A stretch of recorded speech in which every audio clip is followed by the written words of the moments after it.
Well, howdy there, team. I've got Bob, Ryan and Billy, which can only mean one thing. We are here at this beautiful house to do a lawn renovation. Ooh, that sugar sweet, you got what I need.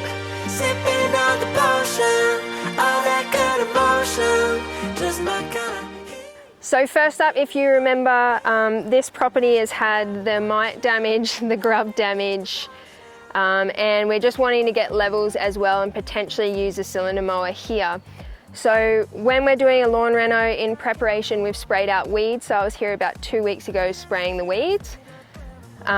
Mitch has kindly lowered the mower about two levels, and has removed as much of the green material to fit in a bin as possible. So then what we're going to do is we're going to use Bob to scalp it right down, thin it all out. Then we're going to use Ryan to scarify or verticut. I'll see what it looks like after Bob. We might not actually scarify, we might just dethatch above the surface rather than go in the soil. And then after that, we will then aerate. We're going to core aerate with Billy, which is a cam-driven aerator, and then we'll top dress and get our levels and wait for it to grow back through. So let's get started. You're ready?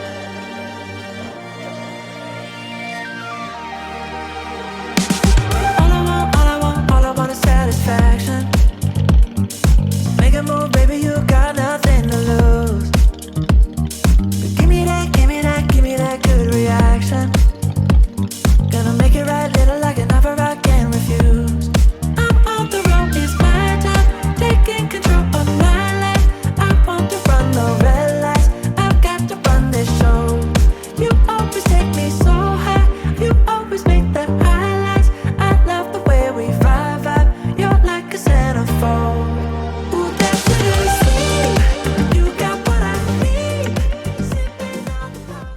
Okay, so now that we've scalped this section, we're not going to go as low. So something to be aware of is a lot of people are like, go down to dirt, smash it down. Yes, you can do that. All that's going to mean is basically it'll take longer for it to come back through. Now, if you're not cutting super low, there's no real benefit to scalping it way down to dirt. The people that sort of need to do that are people that want to maintain their lawn at a really low height of cut with a cylinder mower. So you don't need to go any lower than what it is now, because once you dethatch, you're cleaning everything out anyways and you're sort of clearing out the runners. Remember, dethatching should really only be done on Couch and Zoysia varieties. Remember, Zoysia is very slow to repair, so I probably wouldn't scalp as hard on Zoysia. You can go to dirt on green Couch, that's fine, which is what this is just wintergreen. So I've set up the scarifier. Now I haven't actually gone to dirt, so I'm not technically scarifying. So scarifying is when you go into the soil, basically. I'm not doing that, I just want to dethatch, so I've set it at what I think is about 0.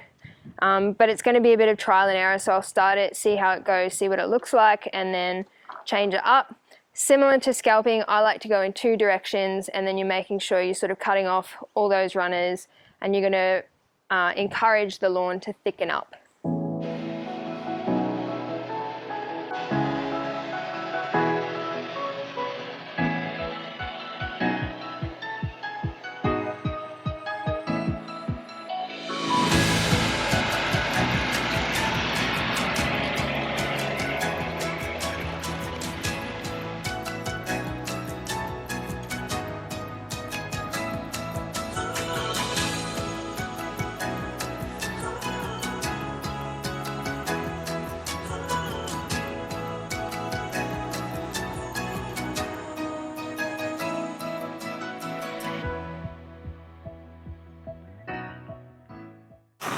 Okay, so this has been dethatched, thinned out, so now we're ready to core aerate.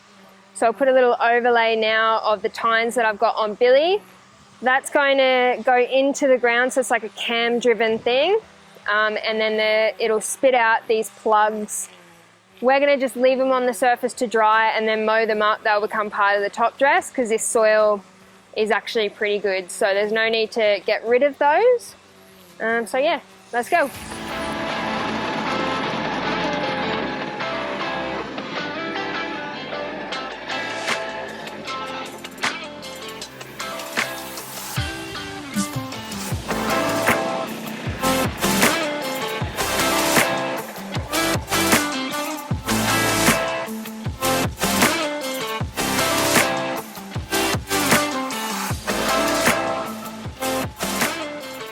Okay, so back, it's day 2 of the renovation. So you would have seen in the bit of time lapse before, finished up with the aerating, cleaned up the plugs and everything. There's a couple scattered around, but it's all good.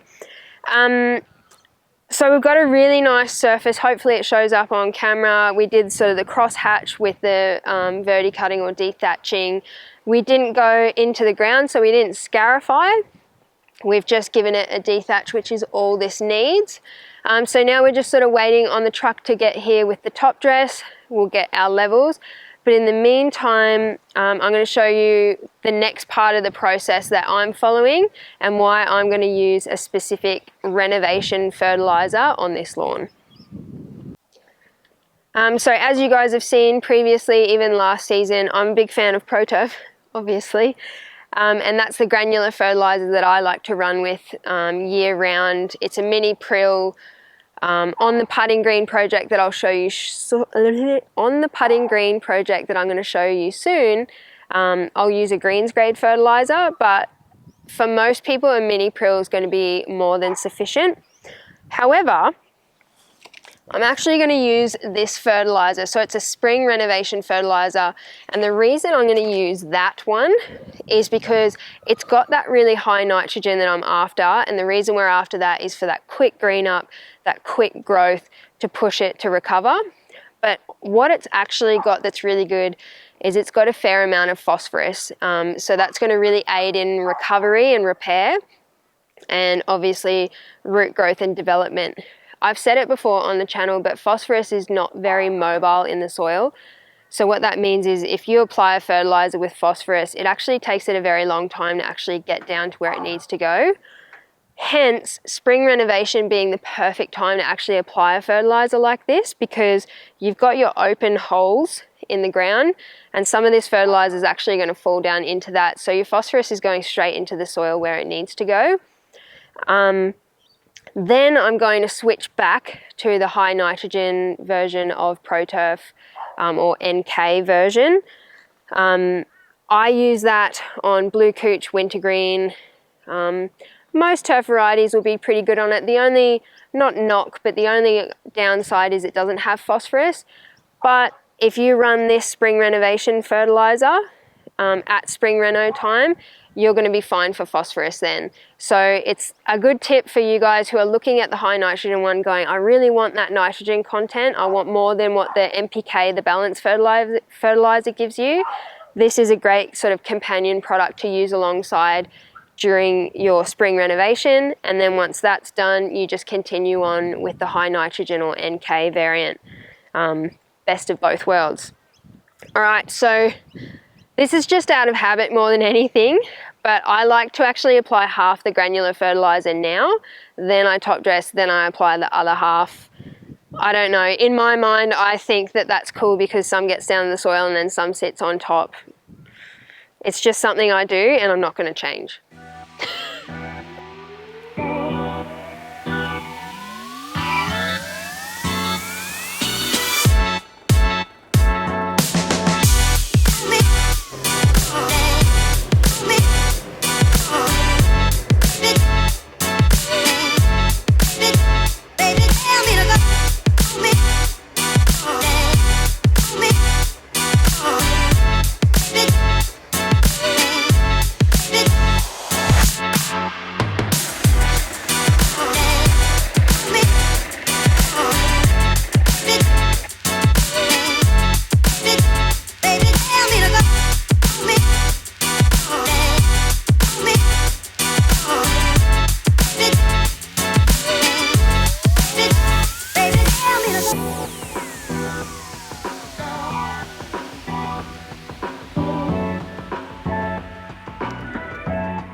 So I'm just interrupting your transmission just to show you, learn by my mistakes.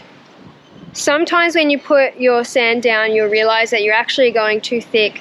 Don't just send it Make sure that you can actually see the grass coming up between it. So all we've done here is I've scraped it back into little piles, and we're moving that to another part of the yard, and then it's much easier to work with, it's much easier to spread. It means it's going to also, the grass is going to come back through a lot quicker, so you're not going to be traipsing sand all through your house. So more is not always better. You should never go more than 10 mil. Do 10 mil at a time, and then always keep some in buckets or bags, and then you can always apply some as it grows through. So don't totally cover it, would be my tip.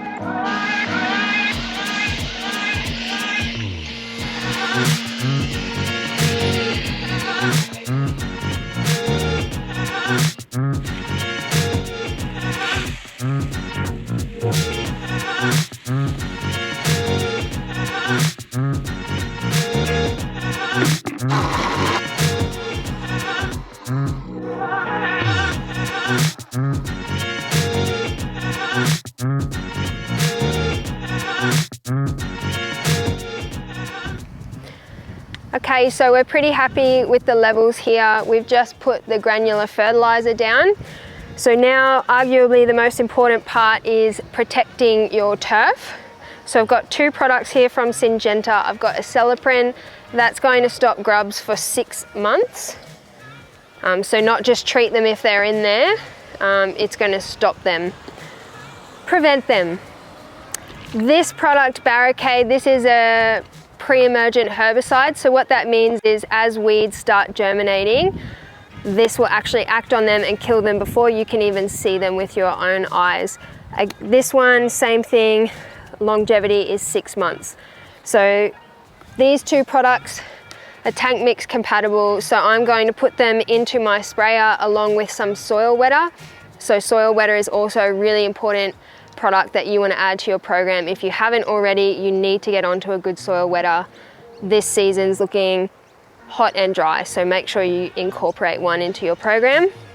But yeah, I'm going to tank mix these, and we're going to protect this lawn, do what should have been done in the first place, and stop weeds from germinating and stop lawn grubs from eating the nice turf.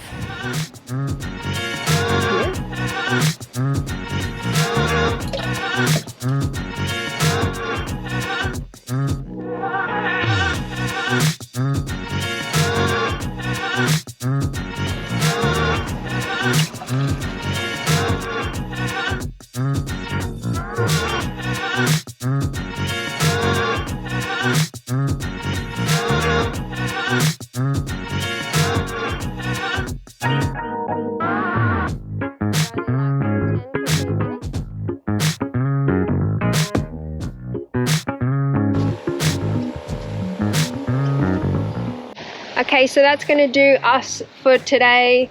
So I've just told these guys that basically they're on a really light watering schedule. You just want to help baby your lawn back through, to help push it back through the sand. So you're just basically trying to keep it a little bit damp. And you just want to obviously follow the label when it comes to applying your pre-emergent and your insecticide. Now I use Barricade because I buy in 1 litre bottles because I've got a pretty decent sized property. But you might be better off buying Spartan, which is 500 ml bottles if you've got a really small lawn. It really depends on what your needs are, but they do the same thing. So yeah, they're going to follow the label directions. They're going to water this in now straight away, and I'm going to get out of here. I'm going to come back probably in about a fortnight, and I'll give you a bit of an update on how this place is going. But also rebuilding a little Scott Bonner for them, so it'd be cool to come out here and try and get some stripes.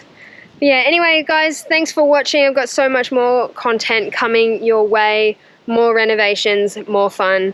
Thank you for watching. See you next time on Lawn Care Australia.